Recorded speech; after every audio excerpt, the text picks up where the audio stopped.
que Deus quer falar conosco hoje, né? Eu escolhi esse tema e quero propor a vocês esse tema, Emaús, o caminho da esperança. E eu quero, antes de ler o texto que está lá em Lucas capítulo 24, e você pode abrir tua Bíblia, ou ligar tua Bíblia, né? No passado desenrolávamos a Bíblia, né? Agora você pode até ligar a tua Bíblia, né? Então, lá em Lucas capítulo 24, mas eu preciso colocar você um pouquinho dentro da história, porque esse caminho não faz sentido sem a história que vem um pouquinho antes. Finalzinho do livro de Lucas, Jesus havia morrido de maneira trágica, dolorida, sofrida. Apenas 3 dias antes deste texto que vamos ler, todos os sonhos, os projetos, os 3 anos de discipulado, os milagres, tudo aquilo foi quebrado dentro de um derramamento de sangue vazio, injusto, que foi o derramamento de sangue de Jesus, até que ele morreu a morte mais dolorida, mais sofrida, mais humilhante. Então havia um sentimento de não deu certo. Cara, era o rei que nós esperávamos, era aquele que ia fazer tantas coisas legais, mas parece que não funcionou, não deu certo. Uma tragédia aconteceu. Nós tínhamos devotado 3 anos da nossa vida seguindo este cara, mas a coisa não funcionou. Foi tão ruim que o mataram. Então, de manhã, naquele mesmo dia, um grupo de pessoas vai ao túmulo de Jesus e não o encontra. Então, pior do que ele ter morrido é que sumiram com o corpo dele. Então, estes 2 homens, um sem nome e o outro chamado Cleopas, eles começam a andar e caminhar. Eu quero então ler a história deles nessa estradinha que vai de Jerusalém até Emaús, perto de 11 quilômetros. Lá no verso 13 do capítulo 24 de Lucas diz assim: naquele mesmo dia, 2 deles estavam indo para um povoado chamado Emaús, a 11 quilômetros de Jerusalém. No caminho, conversavam a respeito de tudo o que havia acontecido. E enquanto conversavam e discutiam, o próprio Jesus se aproximou e começou a caminhar com eles. Mas os olhos deles foram impedidos de reconhecê-lo.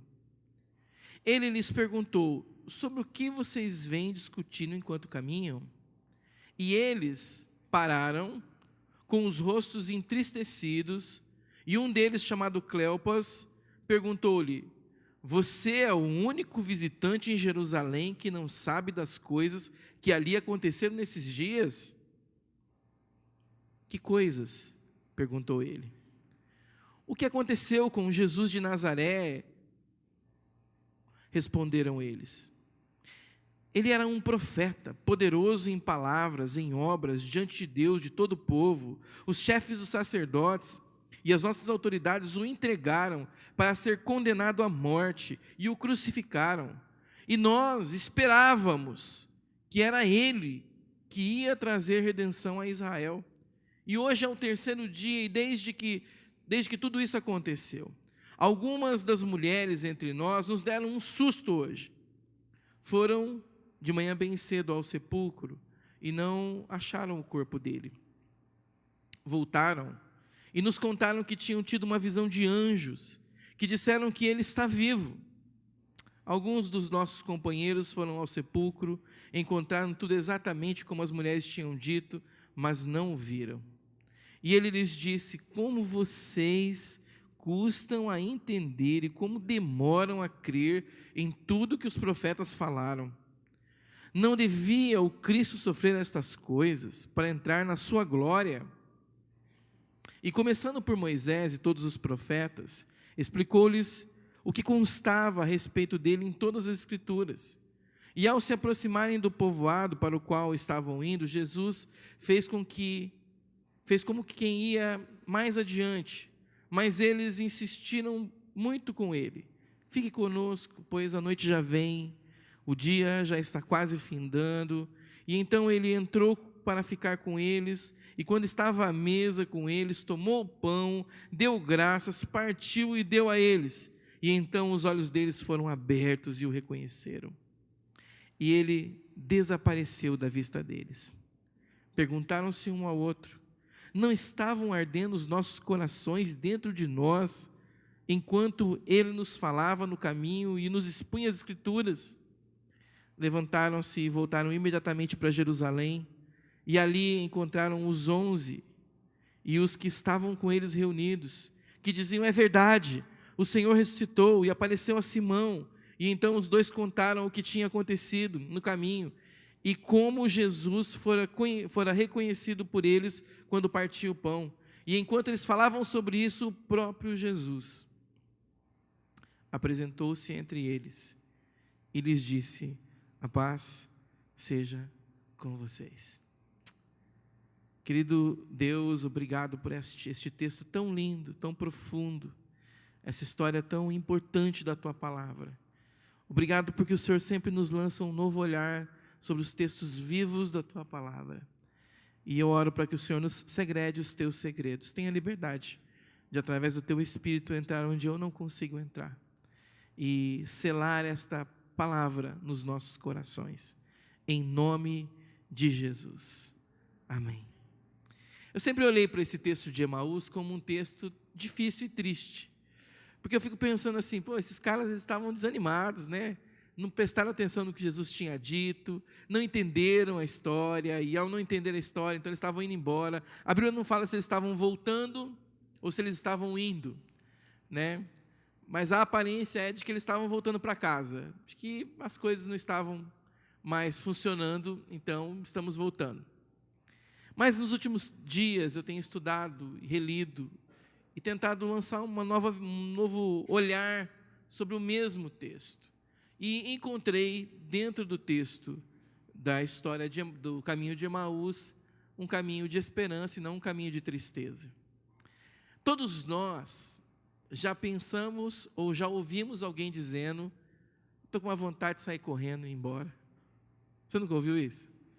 Vontade de sumir. Estou com uma vontade de sumir.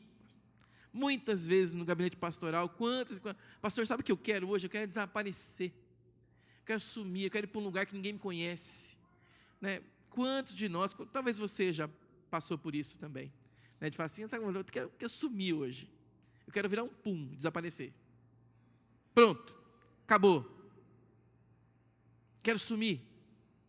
Muitos de nós gostaríamos de fazer isso.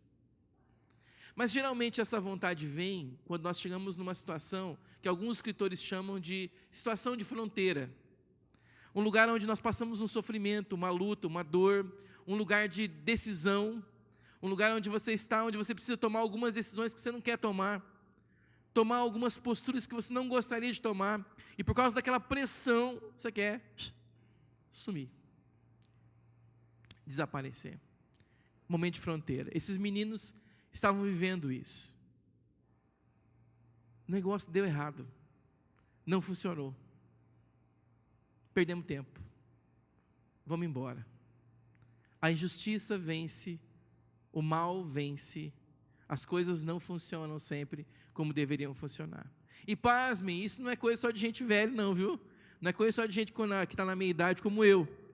Eu me lembro quando eu trabalhava com um gaúcho chamado Cleodomiro Fontes. Tinha 16 anos de idade, lá em Cianorte, cidade mais linda do mundo, hoje capital da Latinha, né? Lá tinha uma fábrica, lá tinha uma loja, fechou tudo, né? Já foi capital do vestuário um tempo, né? Mas hoje não é mais. Mas eu me lembro que o Cléo, um gauchão, né, serviu no Pelopes, né, pelotão de operações especiais, né? Foi um cara do exército, então ele era um cara assim, né, sério. E ele tinha 2 filhos, a Fabiana e o Rodrigo. E eu me lembro que um dia o Rodrigo, de 6 anos de idade, eu trabalhava dentro da casa dele, e o Rodrigo estava meio assim, meio serelepe, sabe? Meio nervoso, né? E um dia ele começou a falar: eu vou embora. E o Cléo, que eu chamava ele assim de Cléo, se enfezou. Pegou seu Del Rey fez uma malinha para o Rodrigo, né, para o Digo, chamava de Digo, juntou umas coisinhas, fez uma marmitinha, me chamou junto, e eu com 16 anos, imagina o pavor que eu não estava, né? Falei, o que esse cara vai fazer com um moleque de 6 anos de idade?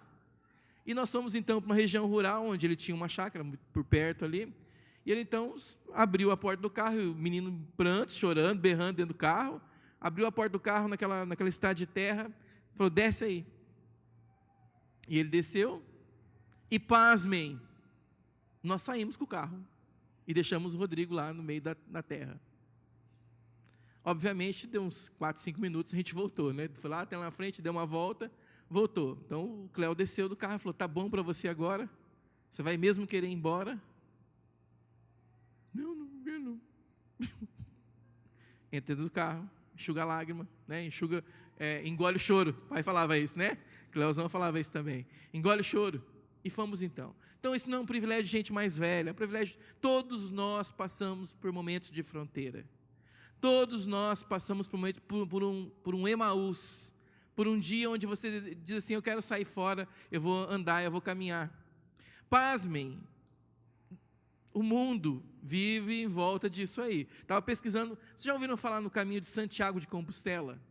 São alguns caminhos que chegam a uma cidade chamada Santiago de Compostela, na Espanha, né? Então, tem alguns caminhos que vêm da França, outros caminhos que vêm de Portugal, alguns caminhos dentro da própria Espanha. Então, alguns caminhantes, né, que caminham por ali e chegam, então, algumas caminhadas. Gente que está caminhando para algum lugar, tentando encontrar alguma coisa. Isso acontece desde o século IX. Em 2010, tiveram 270 mil pessoas que fizeram essa caminhada, tentando achar alguma coisa que eles estavam procurando. Talvez estavam alguns deles nessa bendita Emaús, né?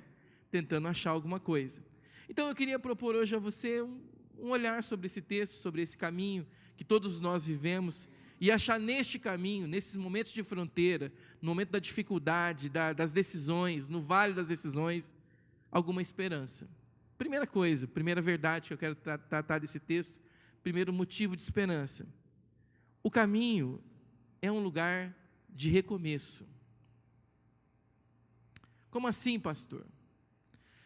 Momentos difíceis da nossa vida são momentos de recomeçar. Finais nem sempre são finais, apesar de parecer finais. Não existiram momentos na sua vida, traga a sua memória. Não existiram momentos na sua vida que você falou assim, agora acabou, agora não tem mais jeito. Né? Talvez o Edrei vai poder falar um pouquinho mais para a gente, né? Depois que estava rolando lá no acidente, né? Agora acabou, agora não tem mais jeito. Há momentos na vida em que eu e você chegamos num ponto que diz assim, acabou, não tem mais esperança. Se você não viveu isso, é porque você ainda é muito novo, muito jovem, mas com certeza todos nós. O caminho, ele é um lugar de você recomeçar. Há esperança nos momentos de fronteira. Há esperança nos dias difíceis. Há um jeito de você olhar para a vida, né? Esses meninos estavam lá andando, caminhando, e o pensamento deles o único pensamento era assim, não deu certo. E quem é que aparece lá? Jesus. Jesus começa a caminhar com eles, a fazer perguntas para eles, a ensinar algumas coisas para eles no caminho. Mas a coisa mais interessante é que Jesus vem como um sinal de esperança. Não é da gente achar estranho, porque muitas vezes na situação de fronteira você se sente indigno, você sente que você não é digno de receber atenção, recursos, ou sei lá o quê. Então esses meninos estavam indo embora, eles não eram da elite dos apóstolos, até que existe isso. Eles não eram os caras conhecidos, na verdade Cleópas não era nem citado antes, até aqui. E o outro rapaz, nem o nome dele se fala. Mas a primeira aparição de Jesus depois da ressurreição acontece justamente num caminho para um vilarejo chamado Emaús, para duas pessoas quase que desconhecidas.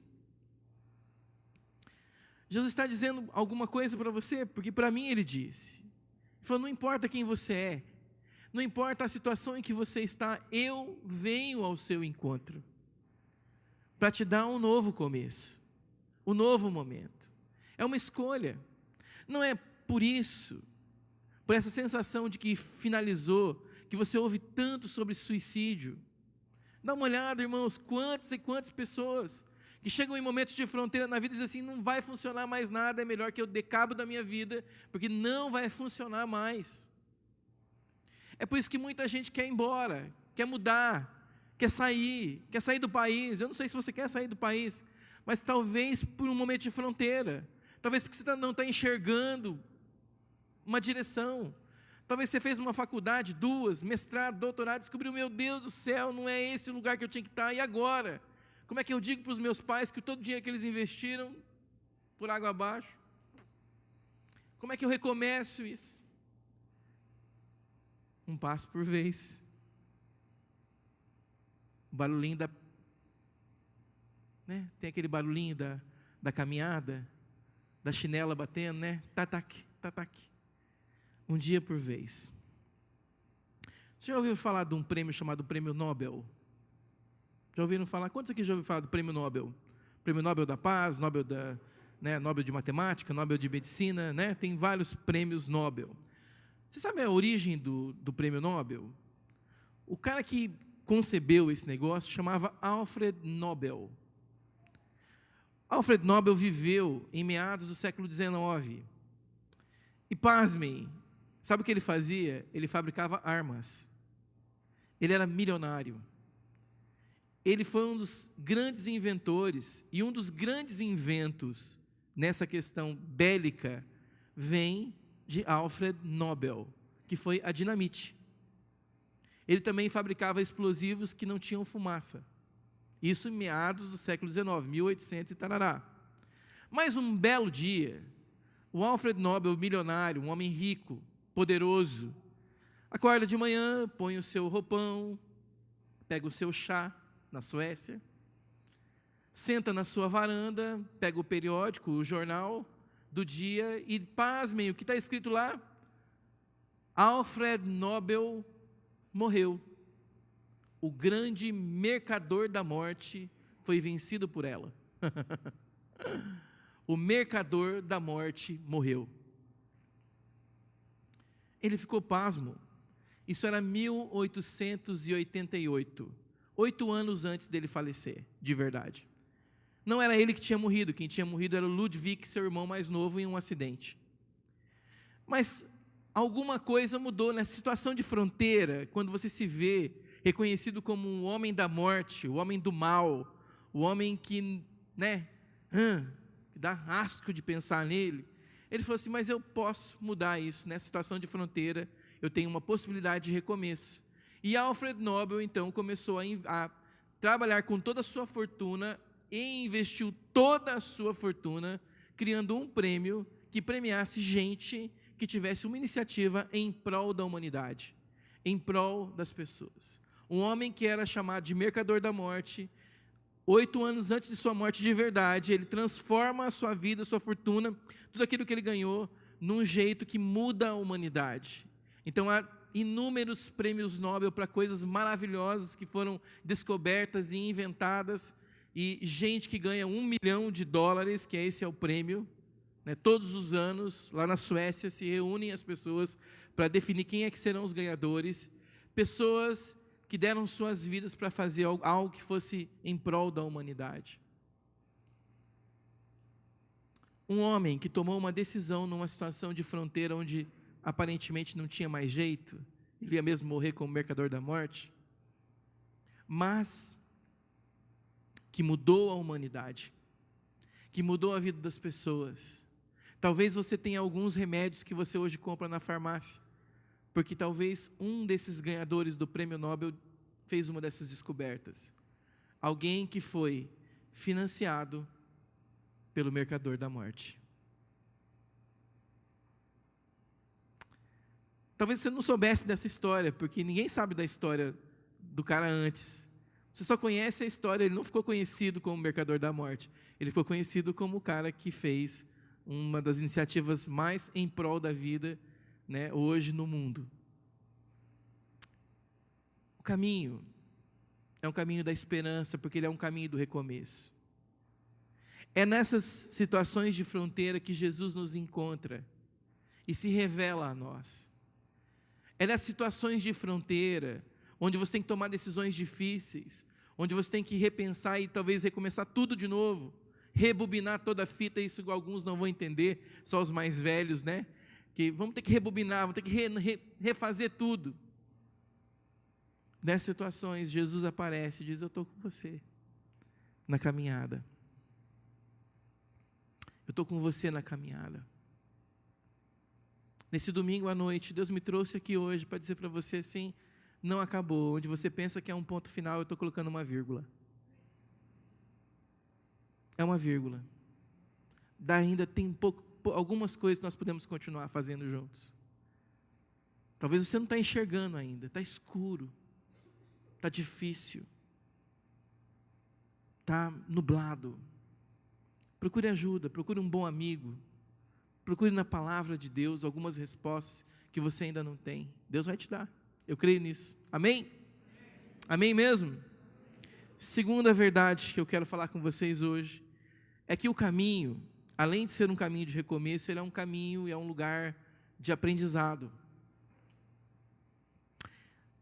Quando a gente vive um momento de fronteira, a gente fica mais aberto. Ninguém pensa em algumas coisas quando nós estamos lá na praia, olhando o mar, comendo um camarãozinho, né?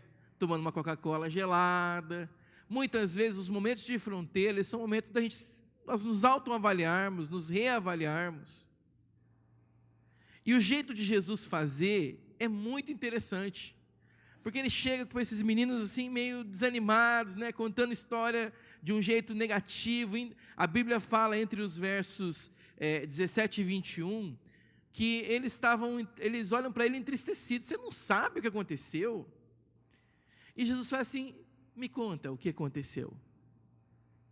O que Jesus está fazendo com aqueles meninos? Fala assim: peraí, deixa eu ver o que vocês sabem. Porque muitas vezes, e essa é uma coisa que o texto não diz, não fala, não é claro, por que eles não conseguiram reconhecer Jesus, mas na minha cabeça, é muito simples.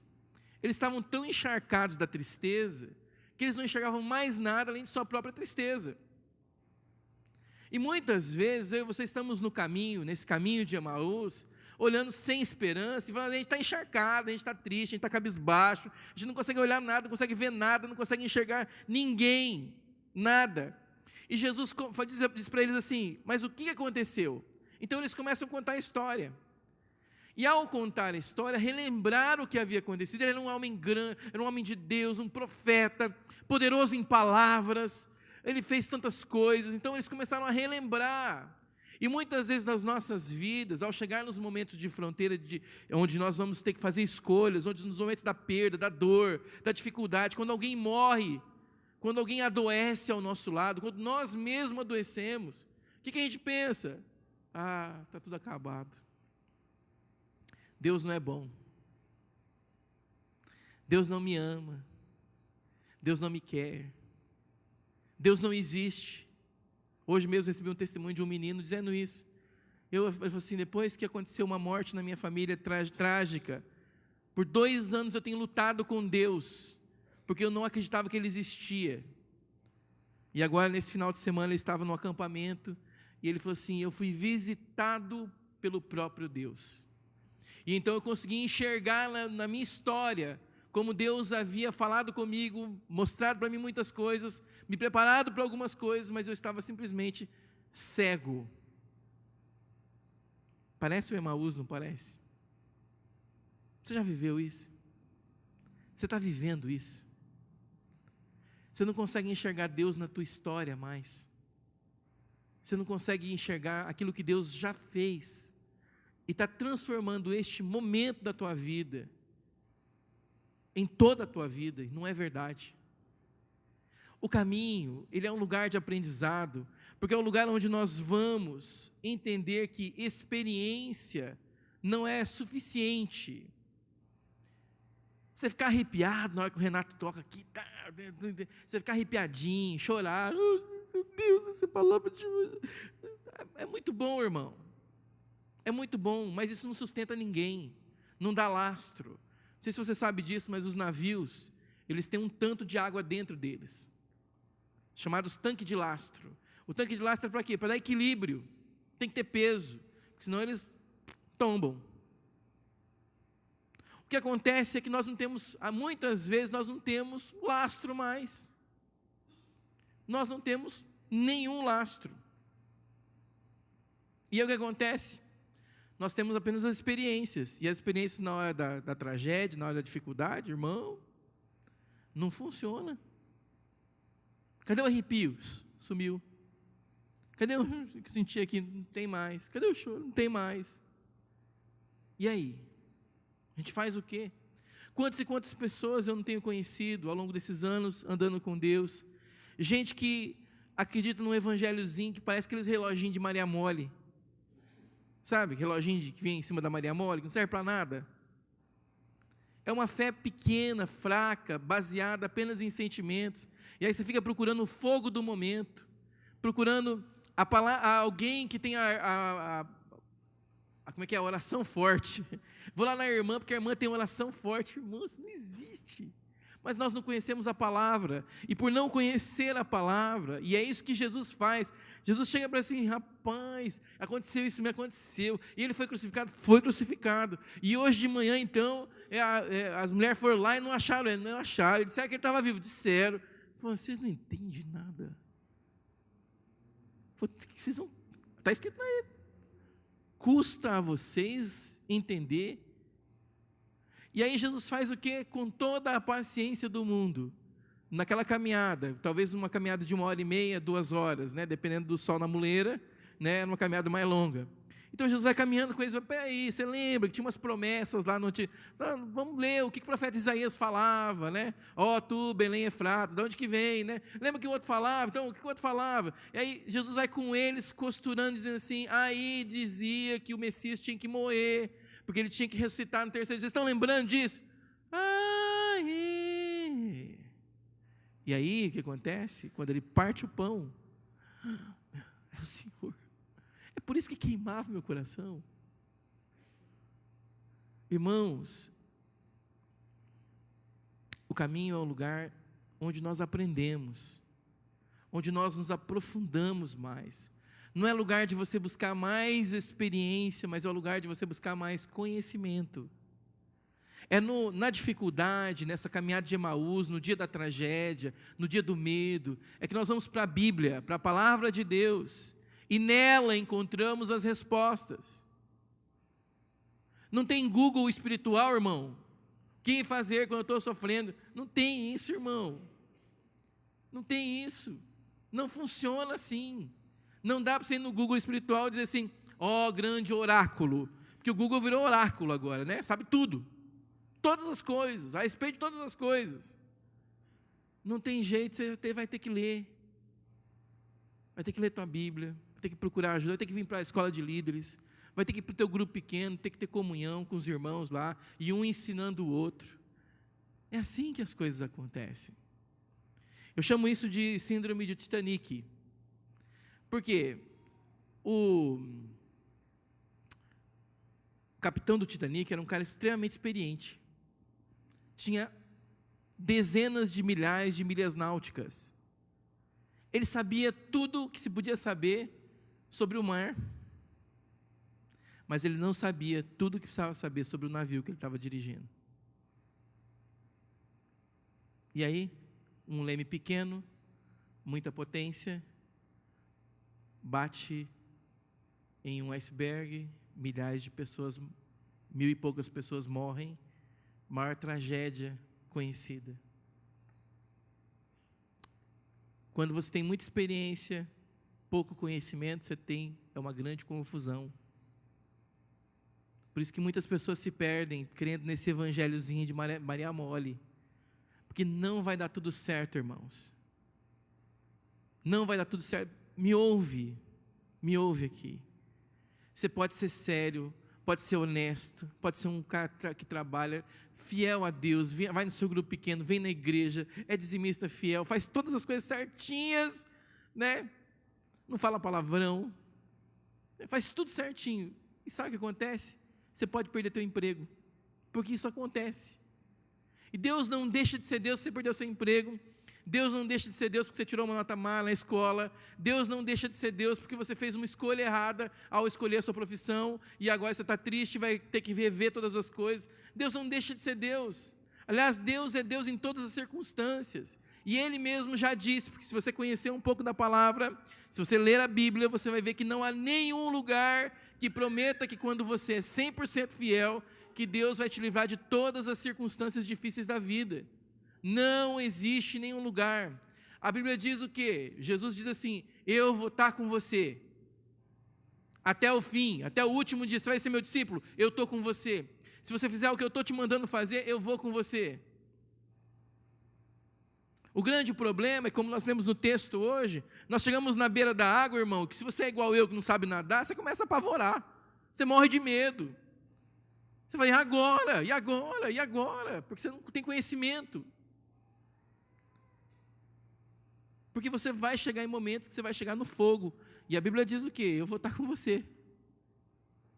Eu não vou te livrar da água, abençoado, eu vou te fazer atravessar nela. Vai ser difícil. Se você não sabe nadar, então, vai dar umas afundadas, engolir um pouco de água, mas eu vou estar com você. Jesus disse, no mundo vocês vão ter aflições. Jesus disse isso. Mas tenha bom ânimo, porque eu venci este mundo. Deus chega para Josué e diz, você tem que ser forte, corajoso, se esforçar. Por quê? Porque provavelmente, cara, Josué deve estar morrendo de medo. Porque nós vamos sentir medo, nós vamos sentir dor. Vai doer muitas vezes e doer.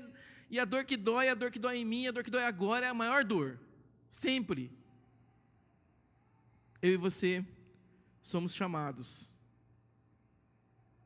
a aprender no meio da caminhada. Em último lugar, o caminho, esse caminho da esperança, o caminho é um lugar de conexão. Aqui, irmãos, é o grande risco. Jesus aparece no comecinho para eles e a Bíblia diz que eles não conseguiam vê-lo, não conseguiam reconhecê-lo. Provavelmente, como eu já disse, porque às vezes a gente fica tão cego com as nossas coisas, com os nossos medos, com as situações, com as circunstâncias, que deixamos de ver Jesus ao nosso lado, desconectados completamente. E depois, a Bíblia diz que os olhos foram abertos. Reconexão. Às vezes, nós vamos correndo na vida, vivendo a vida, vivendo nossa profissão, nosso casamento, as coisas que nós estamos vivendo e vamos vivendo e desconectamos de Deus. Deus passa a ser segundo plano, terceiro plano, quinto plano. Fiz uma pesquisa uma vez em Maringá, na igreja a qual eu era pastor, cuidava das igrejas filhas, e descobri que, por exemplo, na igreja, naquela época do vento a favor, lembra? Tem uma época que o pessoal estava comprando chácara na beira do rio, né? O negócio estava indo bem, irmãos, a coisa estava boa, todo mundo comprando casa, minha vida, né? Aquela coisa toda, né? E o pessoal viajando para a praia, a gente indo para o exterior, de vez em quando passear, uma beleza. Aí eu descobri, fiz uma pesquisinha simples, descobri o quê?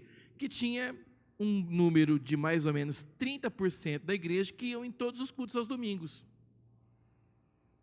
Que iam à igreja, 30%. Nas igrejas filhas, não na igreja mãe. Nos bairros. Aí tinha uns 50% que vinham 3 vezes por mês, alternado. E o restante vinham menos de 2 vezes. O que aconteceu? As pessoas, elas vão, conforme as coisas vão indo bem, de vez em quando a gente desconecta. Aí de vez em quando vem um caminho de Emaús. Eu não gosto muito dessa ideia aquele que não vem pelo amor, vem pela dor. Mas é verdade que quando a gente está no vento a favor, irmão, quando o céu está azul, solzinho amarelinho, quentinho, a gente não lembra muito de Deus. Mas quando o negócio aperta, filho, é o Deus nos acuda, né? Como diz minha mãe, né? Deus nos acuda mesmo, né? A gente vai, o Senhor acode a gente, né? Então, é o perigo que a gente vive, de viver uma vida perto de Deus, mas desconectado de Deus. Eu estava lá em Congonhas, tempo atrás, e aí eu tinha perdido o voo de manhã, então eu fiquei o dia inteirinho no aeroporto, não tinha, o ar-condicionado do lado de Congonhas não estava funcionando do lado de fora, eu não podia entrar, né, estava muito cedo, então eu fiquei lá naquele calorzão, li, tomei café de aeroporto caro, né? E aí cansei, aí eu falei, agora eu vou entrar no saguão, lá dentro, lá onde vai ser, no embarque. Então eu fui pro onde tem a escada rolante. Quando cheguei na escada rolante, o pessoal batendo palma, batendo palma. E eu falei, nossa, Moá? Desculpa ter me atrasado, assim, né? Mas eu fiquei caçando, né? Quem é que esses caras estão aplaudindo? E eu olhei, não vi ninguém. E eu não vi, eu olhava. Mas que, né? Quem que tá lá? Aí entrei no meu avião. A hora que eu entrei no avião, filho, cheio de palma. Falei, sai comigo esse negócio. Né? Não, eu sabia que não era comigo, mas estava todo mundo batendo palma. Falei, mas quem que será que está dentro desse avião que o pessoal está batendo palma? Então o avião fazia conexão em Curitiba. E aí quando eu desci lá, saí desci assim, o cara que estava sentado atrás de mim, né? Aí desceu e o pessoal falou, autógrafo. Eu olhei assim e falei, rapaz, é aquele juiz da televisão lá, o tal do Sérgio Moro, né? Até um advogado amigo meu falou assim, se eu soubesse que que o Sérgio Moro estava no mesmo avião, eu tinha ido em outro avião, porque é o perigo de derrubar o avião, né? De alguém, foi bem naquela época que nós estávamos fervendo, né? Mas eu nem atentei, eu estava tão assim, cansado, querendo chegar em casa, que o cara estava lá, para mim é qualquer um que está lá dentro do avião, entendeu? Eu só sabia que o pessoal estava batendo palma, e às vezes nós somos assim. Jesus está ao nosso lado, mas a gente não está vendo Ele. Todo mundo está batendo palma, todo mundo está se sentindo, respirando, vendo, mas você não vê. Sabe por quê? Você está cansado, está desatento. Você não parou, não se reconectou. E Jesus aparece para os meninos ali no caminho, e ele começa a conversar, e ele faz perguntas, e ele ensina, e ele come com eles, e ele entra na casa, e eu acho tão interessante assim que há uma reconexão. Aqueles meninos começam a falar, mas não queimava o nosso coração, queimava, nossa ardia na hora que ele falava da palavra, tudo que é ótimo, maravilhoso.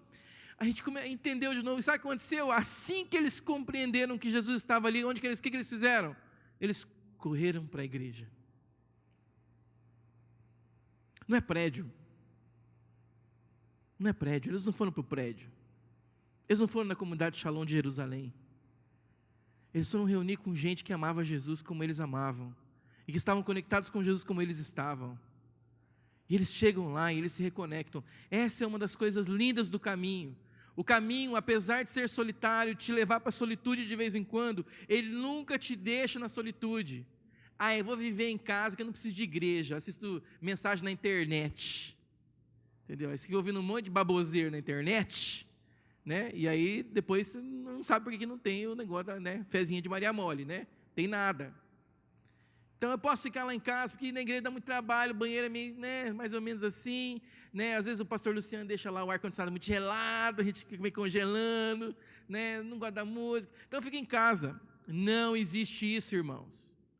O caminho da esperança de Emaús nos dá uma lição tremenda. Estou desconectado, a vida está difícil, as coisas complicaram. Tem muita gente que diz assim, eu não vou na igreja porque tenho um problema. Então não estou indo na igreja, pastor, porque estou com um problema. Irmão, o problema não pode deixar você longe da igreja.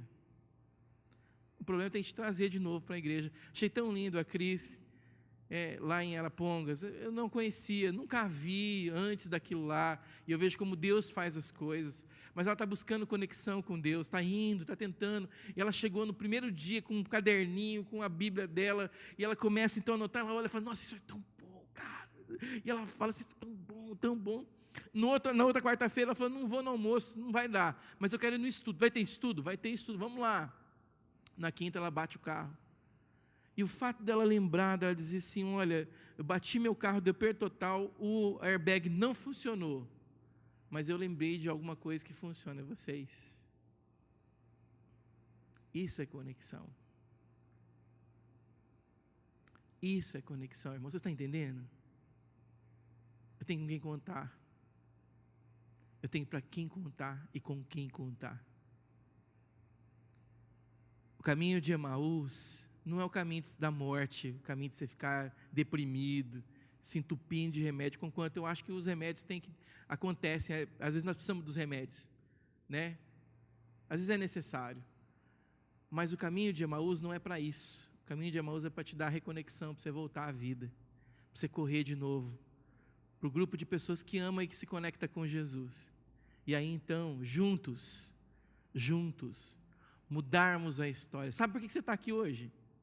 Você entende por que você está aqui hoje, aqui na JK 3130, 2018, quase acabando o ano?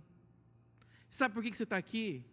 Porque aqueles 2 homens desconhecidos de Emaús não ficaram em Emaús. Não ficaram em Emaús. Eles voltaram para Jerusalém e disseram: agora nós vamos mudar o mundo. Porque a gente entende quem é Jesus de verdade. O nosso Salvador, o Evangelho, a boa nova, o Messias veio para mim e para você. Deus amou o mundo de tal maneira que deu seu Filho unigênito, para que todo aquele que nele crê, não pereça, mas tenha vida eterna, você e eu. Porque aqueles homens tiveram a coragem de aproveitar do caminho, de aproveitar do Emaús. Todos nós temos as nossas Emaús, todos os dias talvez. Todos nós vivemos em momentos de fronteira. E Deus me trouxe hoje aqui graciosamente para dizer para você: não é o fim. É uma vírgula, não é um ponto final, é uma vírgula. Aprende, tenha coragem de aprender, de dizer: eu não sei, tenha coragem de se reconectar com o Deus Todo-Poderoso e com as pessoas que Deus colocou ao seu lado.